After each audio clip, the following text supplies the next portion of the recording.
Senhor, vamos falar com o Senhor, nosso Senhor, nosso Deus, Senhor, nosso Pai. Te agradecemos, meu Pai, por mais essa noite.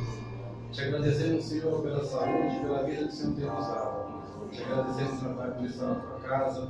Pedimos ao Senhor que venha de encontro a nós, que faça presente em nosso meio, Pai. O Senhor, meu Pai, vem com o teu Santo Espírito, Senhor, fala conosco. Que o Senhor possa usar o teu servo, meu Pai, nos mostre o teu caminho, Senhor. Que nós possamos, meu Pai, ser submissos à tua palavra, ser sensíveis ao teu Espírito Santo, meu Pai, falar conosco. Meu Pai, que o Senhor possa receber a nossa adoração, nosso louvor, meu Pai. Peço também, Senhor, pelas nossas famílias, que o Senhor possa estar visitando nossos lares.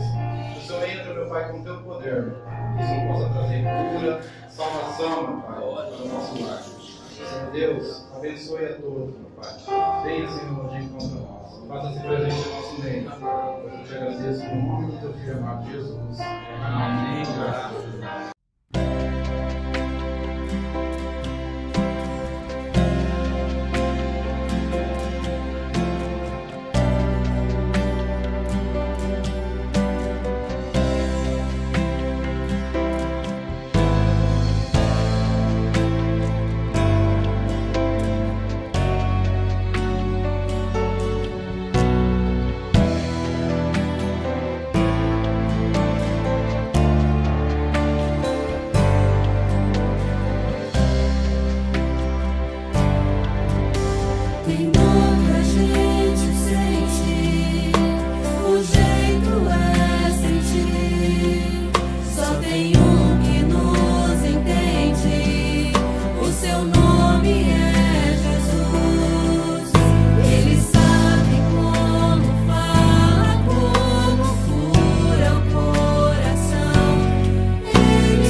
Amém. Glória a Deus. Graças a Deus. Né? Então nós vamos para a palavra do Senhor, que se encontra em Mateus, capítulo 11. E nós vamos ler a partir do verso 1º, segundo que escreveu o evangelista Mateus, né? Capítulo 11. E nós vamos ler do 1 em diante. Diz assim a palavra do Senhor. E aconteceu que, tendo Jesus terminado de dar instruções aos seus 12 discípulos, ele partiu dali para ensinar e pregar nas cidades deles. Ora, quando João ouviu na prisão sobre as obras de Cristo, ele enviou 2 dos seus discípulos a dizer-lhe: És tu aquele que havia de vir, ou aguardamos outro? E Jesus respondendo-lhe, disse-lhes: Ide e mostrai a João novamente as coisas que ouvis e vedes. Os cegos recebem a visão, e os coxos andam, os leprosos são purificados, e os surdos ouvem, os mortos são ressuscitados, e aos pobres é pregado o Evangelho. E abençoado é aquele que não se ofender em mim. Amém? Amém. Diga assim: o Evangelho. O Evangelho É o poder de Deus. É o poder de Deus. Amém. Pode se assentar. Glória a Deus. Graças a Deus. Aleluia.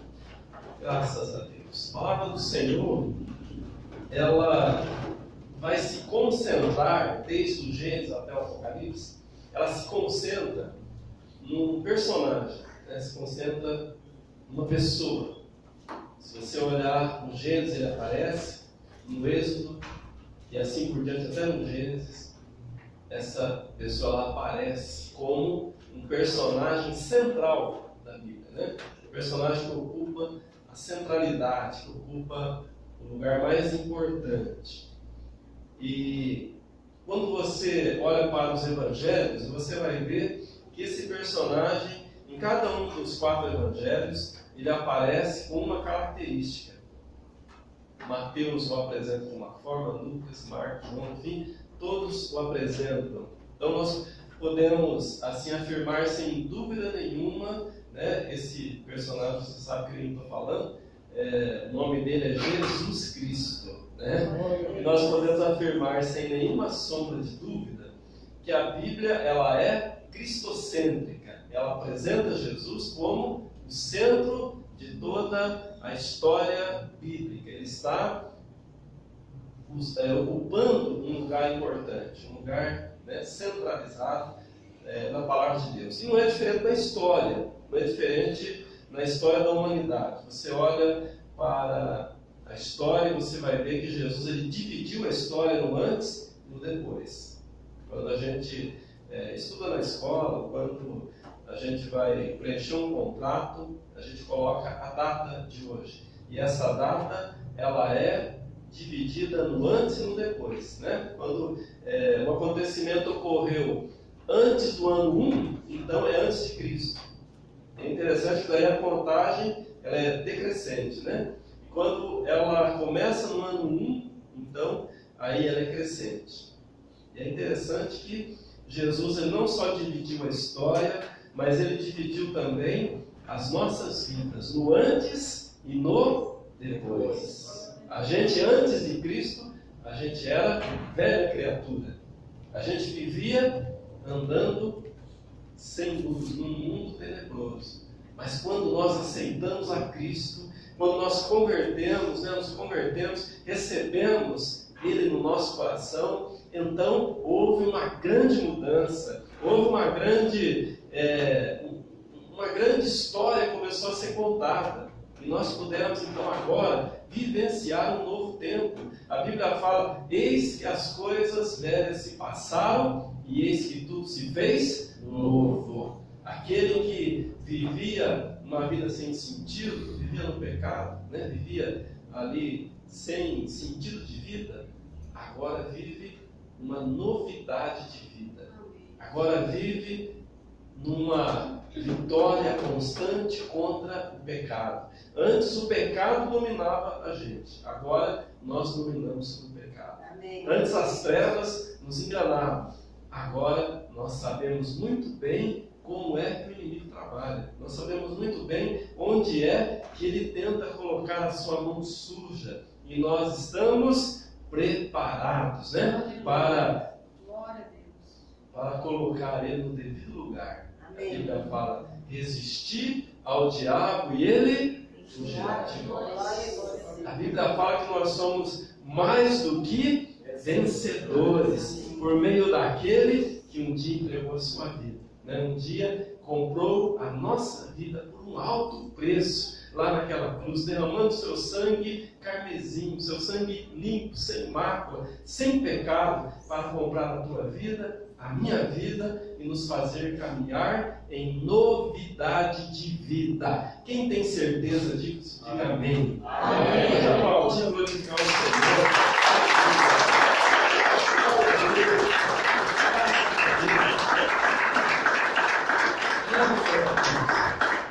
E essa certeza é a questão principal que afeta a nossa vida, o nosso coração. Você olha para a Bíblia e você vai ver que a questão mais importante que Deus ele valoriza na vida do homem é a fé que está no seu coração. Você olha para o Antigo Testamento e você vê um Deus que era e ainda continua sendo, né, organizado, um Deus que deu leis para o seu povo, um Deus que colocava as coisas muito claras. Olha, tem que fazer isso, não deve fazer aquilo, e ele determinou muitas leis, muitas orientações. Às vezes quando a gente fala em lei, vem na nossa mente os 10 mandamentos, mas tinha muito mais, tinha mais de 600 leis que Deus estabeleceu para Israel. Então Deus ele se pautava e ele analisava a vida da pessoa através daquilo que a pessoa ela fazia, a maneira como ela obedecia. Se a pessoa quebrava um princípio de lei, desobedecia, então o juízo ele era iminente. O juízo muitas vezes acontecia imediatamente. Muitas vezes a pessoa ela pecava e o juízo já vinha em seguida, né? Já vinha punindo, né, aquele pecado. Então Deus ele se pautava por essa conduta do homem, mas a Bíblia fala que mesmo nesse tempo da lei, Deus olhava para a fé que estava no coração do homem. Você olha para Abraão, um homem exemplar, patriarca importante do Antigo Testamento, mas a Bíblia fala que ele não foi salvo por obras, mas ele foi salvo pela fé. Então, ele expressou uma fé verdadeira. Num tempo em que ele não conhecia a Bíblia como nós conhecemos, porque não tinha, não está escrita. Num tempo que ele não tinha conhecimento do sacrifício de Jesus lá na cruz, porque isso ainda ia demorar milhares de anos para acontecer. Se a gente traçasse aqui uma linha do tempo, Abraão ele está vários milênios antes do sacrifício de Jesus na cruz, né? E nós estamos milênios na frente. Mas a condição é a mesma, né? Abraão olhava para o futuro e ele via pela fé o dia de Cristo, o sacrifício, né? Tudo aquilo que Jesus fez por nós e por toda a humanidade. Nós também olhamos, só que a gente olha 2000 anos para trás, né? E a gente vê que Jesus ele realizou uma grande obra a nosso favor. Mas como que a gente tem certeza disso? Somente pela fé. Ah, mas está escrito na Bíblia. Mas aquele que não tem fé fala o seguinte: olha, o papel aceita tudo. Não é? O papel aceita tudo. Mas a nossa fé é o grande diferencial. Abraão foi salvo pela fé. E nós também somos salvos pela fé. Abraão viveu na época da lei. Nós estamos vivendo na época da graça. Mas continua valendo a nossa fé. Deus olha para o teu coração e Ele quer ver uma fé viva e verdadeira. A Bíblia fala, olha, sem fé é impossível agradar a Deus. Nós precisamos ter fé. E como que eu posso ter fé? Tem um lugar que eu posso comprar? Né? Tem um lugar que eu posso adquirir? A Bíblia fala que a fé ela vem pelo ouvir e ouvir a palavra de Deus. Hoje você está adquirindo fé, está ouvindo a palavra de Deus. Hoje você tem a oportunidade de estar acumulando no teu coração uma fé ainda maior. Porque você está ouvindo a palavra de Deus. E é assim que a fé ela vem no nosso coração. Então a fé ela é o grande, a grande importância na nossa vida com Deus. Você olha para o ministério de Jesus, realizou muitas obras. Muitas obras. Mas como que ele realizava as obras? Ele olhava a condição financeira da pessoa. Ah, esse daqui é rico, eu vou fazer um milagre na vida dele. Aí ele olhava a posição social, ele olhava se a pessoa ela era muito correta, era muito santa. Ele olhava se a pessoa ela tinha dado uma grande oferta. Não, você vai ver que ele olhava a fé no coração. Quando o cego Bartimeu estava lá pelo caminho gritando: Jesus, filho de Davi, tem compaixão de mim, tem misericórdia de mim. E as pessoas mandavam calar a boca, ele estava cada vez mais alto: Jesus, tem misericórdia de mim. Jesus chamou ele e perguntou: o que queres que eu te faça? Quero ver-se. E Jesus, vendo-lhe a fé, restituiu a visão. Quando a mulher com fluxo de sangue veio correndo atrás de Jesus, a multidão apertando Jesus aqui e ali, e ela foi vencendo as barreiras, venceu até que tocou nas vestes de Jesus, ela foi imediatamente curada. Amém. E Jesus viu o que no coração dela? A fé. Então você vai olhar em toda a trajetória do ministério terreno de Jesus, ele vai olhar a fé. Quando o centurião mandou alguém chamar a Jesus porque na sua casa o seu servo estava mal, estava muito doente, estava morto, e Jesus quis ir até aquele centurião para curar aquele servo. O centurião disse: não precisa vir na minha casa, Senhor, porque eu não sou digno que o Senhor entre na minha casa. Manda uma palavra, daí onde o Senhor está mesmo, porque eu também sou homem sujeito à autoridade, e eu mando aqueles que estão sob a minha autoridade: olha, faz isso, e ele faz. Faz aquilo, e ele faz. Vai em tal lugar, e ele vai. Vem de tal lugar, ele vem. E Jesus olhou para aquele centurião, e a Bíblia diz que ele admirou a fé daquele centurião. Admirou. Aquele centurião reconheceu em Jesus uma autoridade no mundo espiritual. E Jesus mandou uma palavra, e o servo, o centurião, foi curado com uma palavra que foi enviada. Então você olha para a Bíblia e você vê que a fé ela é muito importante na nossa vida. É importante a gente vir para a igreja, é importante a gente ser dizimista, é importante a gente dar oferta. Tudo isso é importante. É importante lutar contra o pecado, isso é fundamental, é muito importante.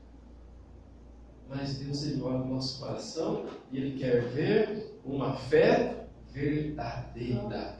Esse é um pilar da nossa vida com Deus. E essa é uma sustentação que a gente não pode descuidar. Porque onde que o inimigo trabalha? Exatamente na dúvida. Exatamente na dúvida, Então nós temos que ter muito cuidado para que o nosso coração esteja sempre firmado no Senhor pela fé. A fé, ela não é um sentimento. A Bíblia fala que a fé, ela é a certeza das coisas que a gente não está vendo. É a certeza das coisas que a gente ainda não recebeu. Mas a gente sabe que elas são verdadeiras, elas são reais, elas pertencem para nós. É verdade, a gente precisa crer nisso. Nós estamos acostumados num mundo muito materialista, num mundo muito de tocar as coisas para ter certeza. Se é tangível, então eu creio. Mas se eu não posso ver, se eu não posso tocar, então eu tenho dificuldade de crer. E Deus nos chama a viver uma vida de fé, uma vida de certeza. Não porque nós estamos vendo. Porque tudo que a gente está vendo aqui é tudo passageiro, tudo temporal. Mas aquilo que nós não estamos vendo, eles são eternos. O que nós não estamos vendo é eterno. Eterno. Deus nos chama a isso.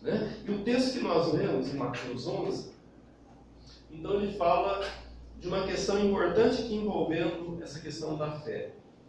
João Batista estava preso por causa do Evangelho e ele teve uma dúvida no seu coração. Teve uma dúvida. E ele chamou 2 dos seus discípulos e mandou perguntar para Jesus se Jesus era mesmo aquele que era para vir, o Messias, o Cristo, o ungido, ou se tinha que aguardar outro. Então surgiu uma dúvida no coração de João Batista. João Batista era um homem pecador? Ele era um homem de Deus. Ele era um profeta importante. Jesus chegou a dizer que dos nascidos de mulher não tinha ninguém superior a João Batista. Ele era muito de Deus mesmo. Mas surgiu essa dúvida no coração. Então, na nossa caminhada de fé, ter dúvida não é pecado. Entenda bem. A dúvida ela não pode ser crônica. A dúvida ela tem que ser resolvida. Ter dúvida, no primeiro momento, não é pecado. Diga assim comigo: a dúvida, não é pecado. Não é pecado. Mas diga assim comigo, ó, tem que ser resolvida. Tem que ser resolvida. A dúvida não vai ficar no nosso coração. Dias e dias e dias. Se João Batista ficasse lá, duvidando, não fizesse nada, aquilo ia ser um problema para ele. Porque o inimigo trabalha na dúvida. Esse é o terreno dele. Essa é a especialidade dele. Então, ele tomou uma providência. Ele mandou 2 discípulos conversar com Jesus. É assim que nós temos que fazer. Nós não podemos deixar a dúvida crescer no nosso coração, ficar de um dia para o outro. E a gente alimentar aquilo. Porque quando você olha como que o inimigo trabalhou e ele trabalha nessa questão da dúvida. Desde o começo. Abre lá em Gênesis para você ver. Que interessante, capítulo 3, verso 1. Como que foi o diálogo dele com Eva? Às vezes a gente lê rápido assim, não presta atenção, né? Mas ele fala assim, ó, em Gênesis 3, verso 1. Ora, a serpente era mais sutil do que qualquer animal do campo que o Senhor Deus havia feito. E ela disse à mulher, a serpente falou à mulher, sim, Deus tem dito, não comereis de toda árvore do jardim. Olha a sutileza, você percebeu? A serpente falou assim, olha, Deus falou para não comer de toda a árvore do jardim. Não foi isso, pessoal? De toda a árvore do jardim, a serpente falou para a mulher, Deus falou para não comer de toda a árvore. A mulher falou, não, é só uma árvore que pode comer. Às vezes o inimigo, ele tenta, assim, as pessoas, levando as pessoas a pensar assim, bom, se eu vou para a igreja, se eu vou ser crente, então eu não posso fazer nada. Eu não falaram isso para você quando você evangeliza alguém? Ah, não dá, se eu for ser crente, eu não posso fazer nada. Não posso fazer nada. Ah, eu não posso ir numa balada, eu não posso tomar uma cerveja, eu não posso fumar, eu não posso fazer nada. Olha o engano do inimigo, né? Não pode fazer nada. Nós podemos fazer tudo. Tudo que Deus permite que a gente faça. O jardim era imenso. Tinha todo tipo de árvore. Tinha muita coisa que Adão e Eva podiam desfrutar. Só tinha uma árvore que não podia. Mas as outras podiam tudo. A gente está no reino de Deus, nós podemos tudo. Podemos tudo aquilo que agrada a Deus. Porque aquilo que não agrada a Deus não é bom para nós. É isso que a gente tem que entender. Deus é um pai que nos ama. Quem é pai aqui sabe disso. O pai quer o melhor para o filho. Agora, quando o filho quer alguma coisa que é prejudicial para ele, filho, o pai vai orientar a não fazer mesmo. Porque não é bom. Tem consequência. Mas o inimigo usou essa estratégia. Olha, toda árvore, não. Toda não. Né? Nós não estamos proibidos de fazer tudo. A Bíblia fala, todas as coisas me são lícitas, mas nem todas me convêm. Todas as coisas são lícitas para nós. Eu quero alegria. Eu não preciso buscar na bebida alcoólica, nas drogas, para ter alegria. Por quê? Porque Deus me dá o gozo do Espírito Santo. Quando a gente busca a Deus, a gente entra naquela comunhão profunda, a gente adora, glorifica, e as lágrimas rolam dos nossos olhos. É uma presença tão gloriosa, que o nosso coração, a nossa alma, ela se enche de alegria, ela se enche de júbilo. Quem que precisa de cerveja? Quem precisa de álcool? Nós temos a alegria que vem do céu. Quem precisa de cocaína? Quem precisa de drogas? Nós temos o gozo que vem do alto. A alegria que Deus dá, ela não tem contraindicação. Quem bebe sabe disso. No outro dia, o fígado reclama, está de ressaca, dor de cabeça. Mas aquele que vive a alegria que vem do céu, vive uma alegria constante e uma paz que o mundo não pode dar. Amém? E quem crê isso pode aplaudir, pode estar Senhor. Amém. Glória a Deus. Então o inimigo ele vai estar trabalhando nessa questão da dúvida, está lançando dúvida.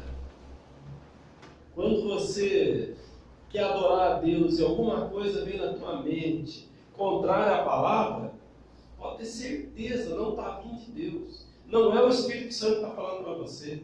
Se está contrário à palavra, está contrário à obra, está contrário à igreja de Deus, a igreja do Deus vivo, então é uma voz do inferno. E nós temos que repreender em nome de Jesus Cristo. Quando algum pensamento vem, e às vezes vem até tentando enganar, a gente até acha que às vezes é de Deus isso. A gente às vezes até acha que é do bem isso. Mas não é. Está contrário à palavra. Deus falou comigo em um sonho. Mas está de acordo com a palavra? Passa pelo crivo da palavra? Se não passa, descarta. Não alimenta isso no teu coração. Porque vai trazer prejuízo. O inimigo nunca veio oferecer uma coisa ruim. Ele ofereceu para Eva uma oportunidade de ser igual a Deus, conhecedor da lei do mal. Quem que não quer ser igual a Deus? Se alguém falar para você assim, quer ser poderoso, ser igual a Deus, todo mundo quer. Mas a consequência foi grave. Veio o pecado, veio a escravidão, veio a morte, veio as dores, né? Eram dores. Então ele não vai oferecer nada que aparentemente, a princípio, é ruim, mas depois é terrível.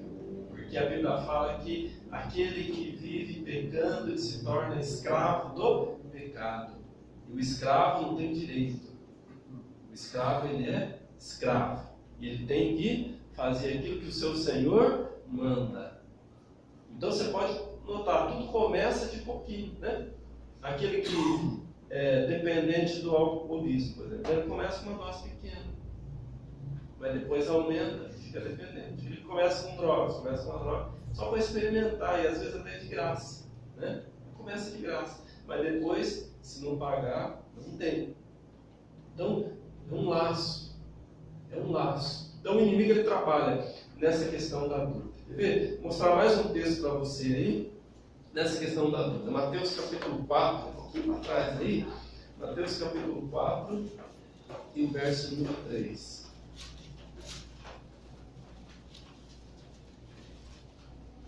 Então, esse conhecido texto aqui que Jesus foi conduzido pelo Espírito ao deserto para ser tentado pelo diabo, né? Mateus 4. E no verso 3 fala assim: chegando-se a ele o tentador, disse: se tu és o Filho de Deus, manda que estas pedras se tornem pães. Olha a dúvida aí. Se tu és, será que você é mesmo Filho de Deus?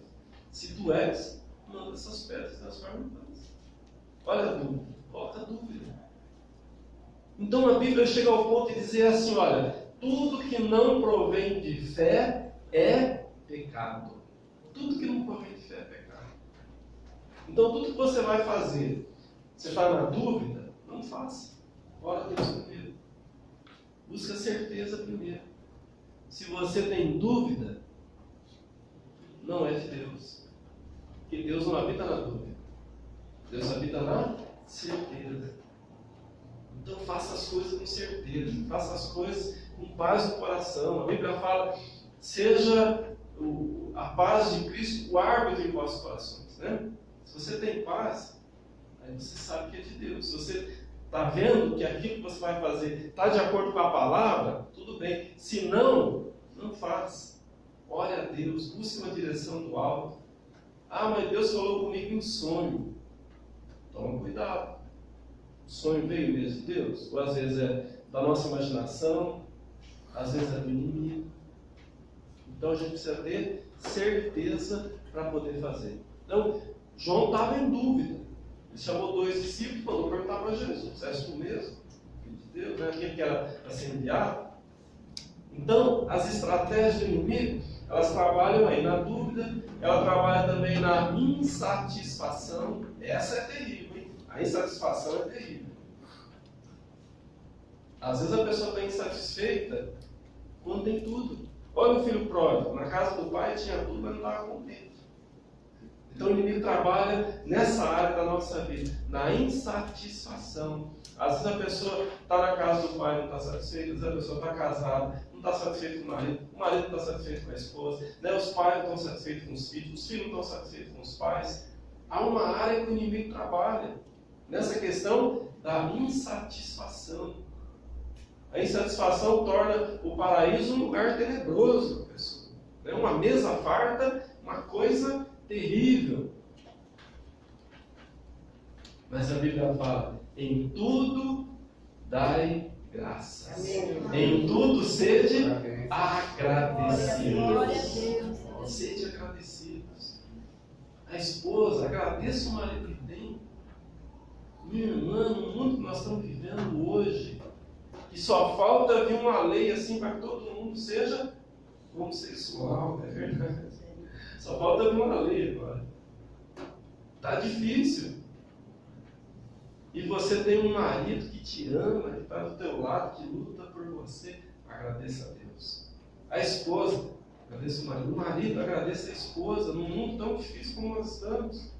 Você tem uma esposa do teu lado que te ajuda, é fiel, está nos caminhos do Senhor, luta, ora por você, está contigo, está lutando com você. Agradeça a Deus. Ore por ela, ore pela tua casa. Né? Você que tem uma família constituída, ore pelos teus filhos, busque a Deus. A Bíblia fala que os filhos são bênçãos do Senhor. Feliz o homem que enche deles a sua aljava. Glória a Deus pela tua casa, pela tua família. Agradeça a Deus todo dia. Então são áreas que o inimigo trabalha. Trabalha na dúvida, trabalha na insatisfação. Ele trabalha nessas áreas.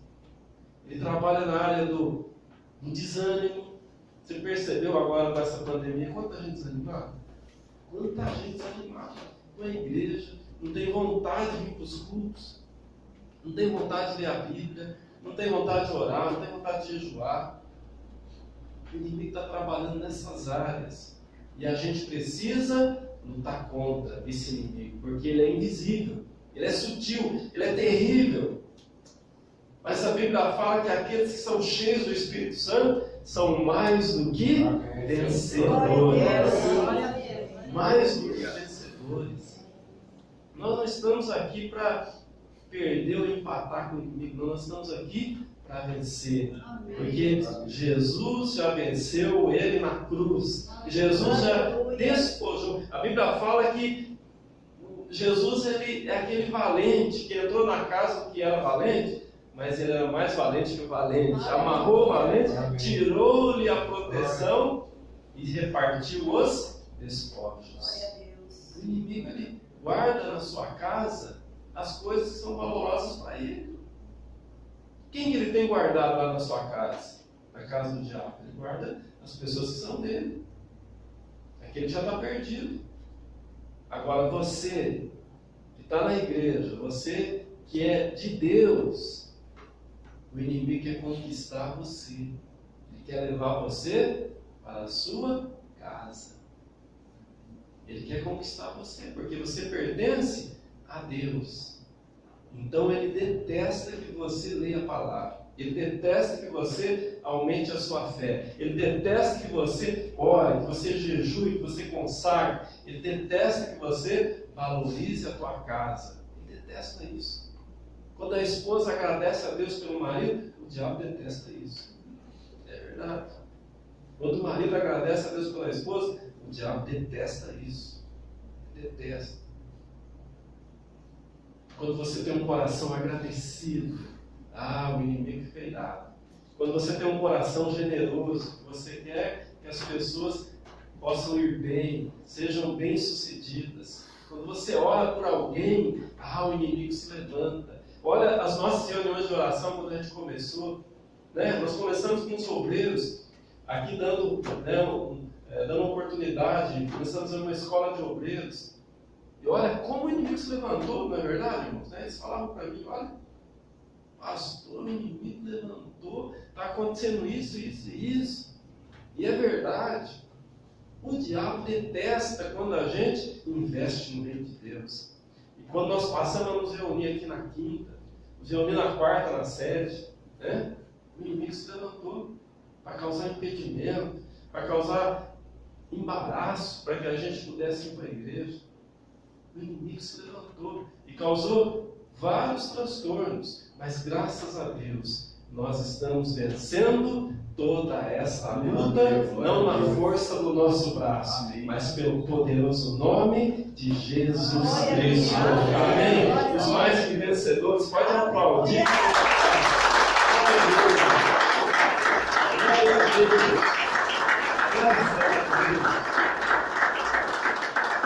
Então João ele pergunta, manda os discípulos e pergunta, e fala, és tu o mesmo, és tu aquele mesmo que era para vir, no verso número, Mateus 11, e o verso aqui de número 3, és tu aquele que há de vir, ou devemos aguardar outro?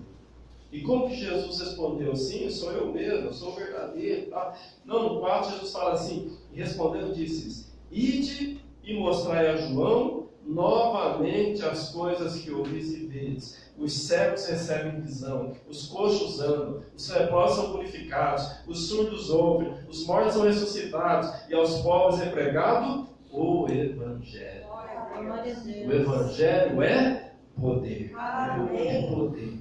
Você está no Evangelho e você não está vivendo o poder de Deus, meu irmão, uma coisa está errada. E não está errada com Deus, com a igreja, não, está errada com você. Nós precisamos viver o poder de Deus. Porque o Evangelho, olha o que Jesus falou aqui, os cegos recebem visão. Você está na igreja, você não está vendo nada no mundo espiritual, meu irmão, está errado, hein? Tem que abrir a visão. Jesus veio alargar o nosso horizonte, para que a gente possa ver as grandezas de Deus. Pastor, estou na igreja, mas não estou sentindo nada. Eu acho que isso daí, olha, meu irmão, a gente precisa ver o poder de Deus na nossa vida, na nossa casa, na vida das pessoas. O poder de Deus ele é dinâmico, ele acontece, ele é vivo. O diabo quer lançar dúvida, por quê? Porque ele não quer que a gente veja o poder de Deus. Onde tem dúvida, não tem milagre. Não tem milagre. Pode ser quem for. Pode ser a pessoa que for. Pode ser a casa que for. Quantas vezes a gente está vendo aí pessoas que estão trabalhando em Deus assim, famílias abençoadas. Às vezes os pais são levitas, são pregadores, maravilhosa a palavra de Deus, mas de repente o filho chega, olha, não acredita em nada disso daí que está aprendendo, não acredita em nada da Bíblia, quer ir embora. Tem acontecido isso. Por que isso acontece? O inimigo ganhou um espaço no coração, lançando dúvida, lançando incertezas. Não é isso daí não, eu não acredito. Meu irmão, a gente precisa do poder de Deus. A gente precisa tirar as dúvidas do nosso coração. João ficou momentaneamente com uma dúvida, mas ele mandou 2 discípulos lá e Jesus já falou assim: olha, o poder de Deus está acontecendo aqui. Os cegos estão vendo, os coxos estão andando. O reino de Deus está acontecendo. A igreja precisa viver o milagre de Deus. A tua casa precisa viver o milagre de Deus. Nós não podemos estar na igreja e estar cego. Ah, mas eu estou enxergando bem. Está enxergando só o mundo material? Só aquilo que você toca, aquilo que você vê? E o mundo espiritual? Não está vendo nada? Olha a Deus, consagre, fala para Deus, como diz lá em Colossenses: Senhor, abra os olhos do meu coração. Sabe o que é isso? Abre meus olhos espirituais, abre meus olhos da fé, para que eu possa ver a tua grandeza, ver os teus milagres. Não ver só na vida das pessoas, mas ver na minha vida. Amém. Ver na minha vida. É bonito a gente ver quando Deus opera na vida dos outros. A gente olha para Abraão, olha para Isaac, Jacó, olha para os profetas, olha para Davi, Salomão, olha para Mateus, olha para Lucas, olha para esses homens de Deus. E foi grande o que Deus fez na vida deles. Mas e na minha vida? O que adianta só fazer na vida dos outros? Eles fizeram história. Agora somos nós que estamos fazendo história. Diga assim: agora sou eu. Agora sou eu. Estou fazendo história. E eu quero que Deus dirija a minha história. Amém. Glória a Deus. Glória a Deus. E agora é conosco.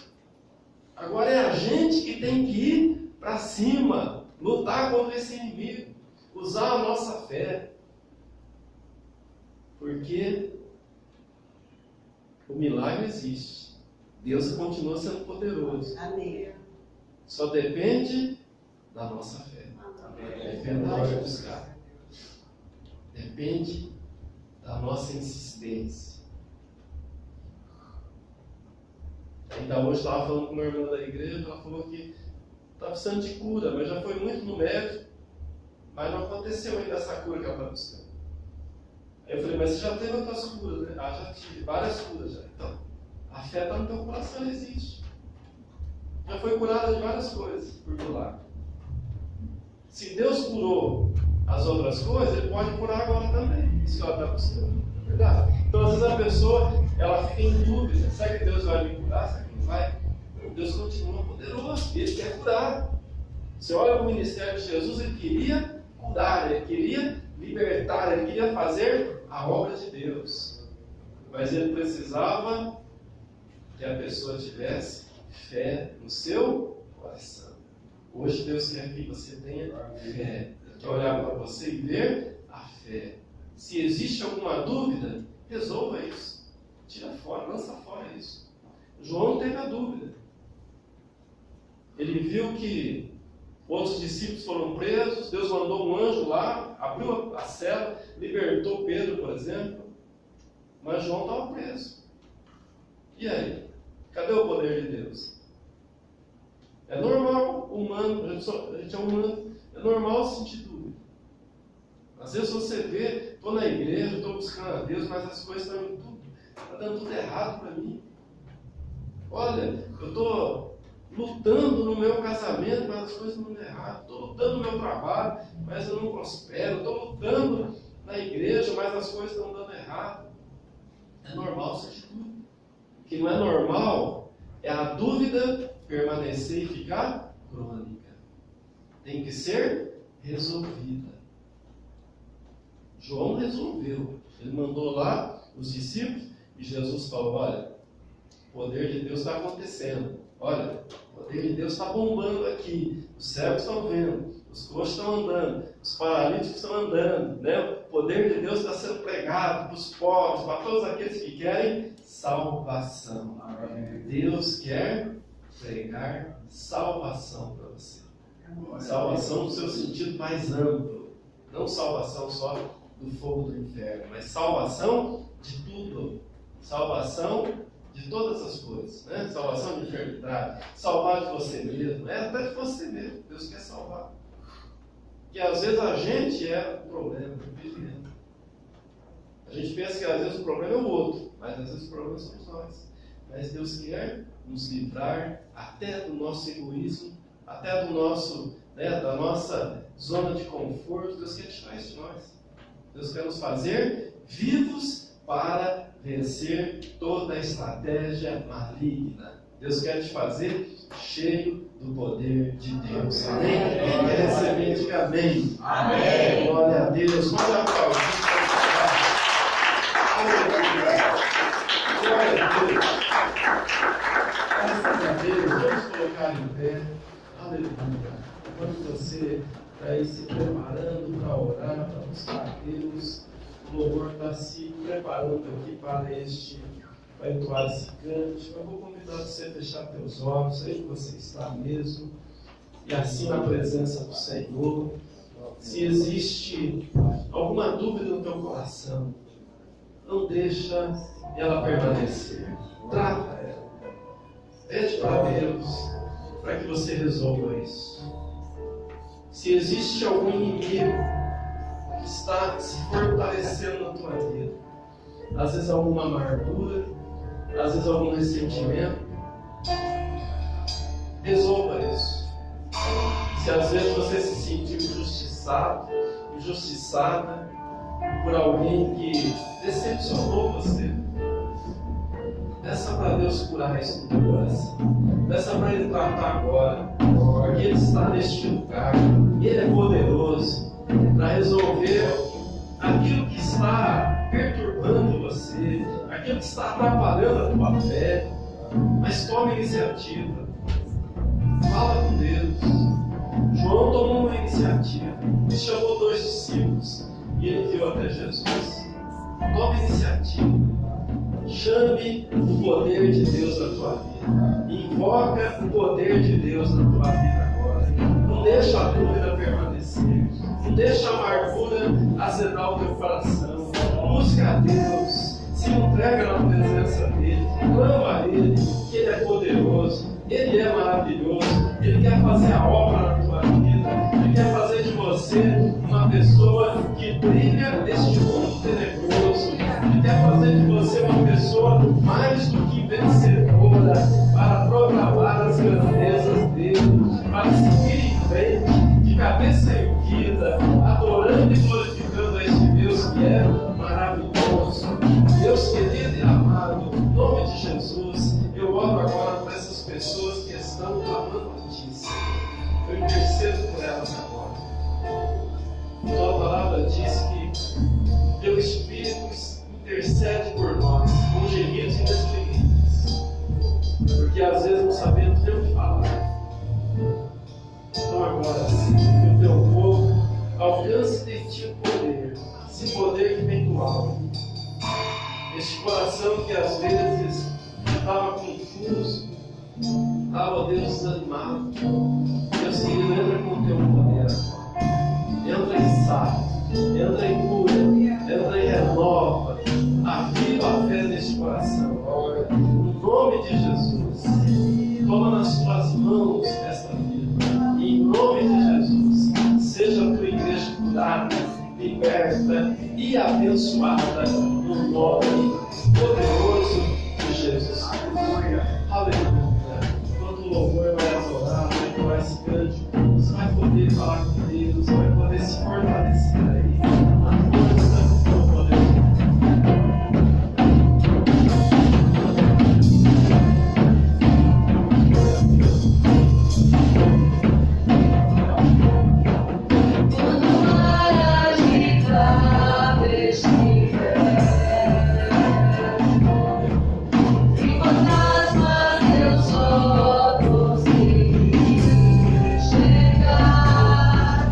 Amém.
estamos aqui na Terra, não existe campo neutro. Às vezes a pessoa pensa, eu vou na igreja, vou viver a minha vida. Ou você está do lado de Deus, ou você está do lado do diabo. Não tem outra alternativa. E a Bíblia fala que nós estamos em luta.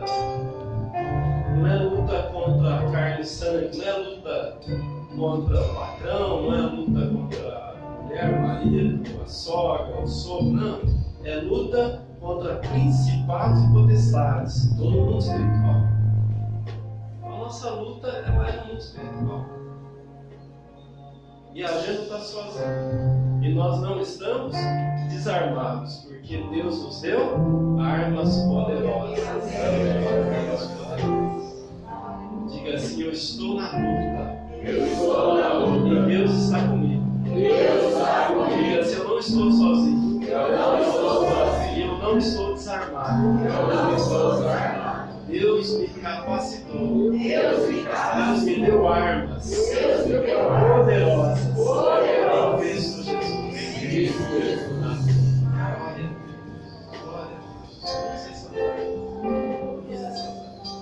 Deus é contigo. Deus vai te dar cada dia. Em nome de Jesus. Pega as suas mãos para o alto. Receba. Poderoso Deus. Despede a tua igreja e paz para os seus lares. Debaixo das tuas poderosas mãos. E a cada dia, ó Deus, podemos lutar e vencer. Porque é o que a tua palavra diz. E nós queremos que é verdade. Que o teu poder, ó Pai, seja derramado agora em cada coração, em cada vida, abundantemente, em nome de Jesus. Que a graça do nosso Senhor e Salvador Jesus Cristo, o grande e eterno amor de Deus do Pai, e as doces meias consolações do teu Espírito estejam com toda a tua igreja. E todos aqueles que creem, digam comigo amém. Amém. Já aplaudiu. Glória a Deus. Aleluia.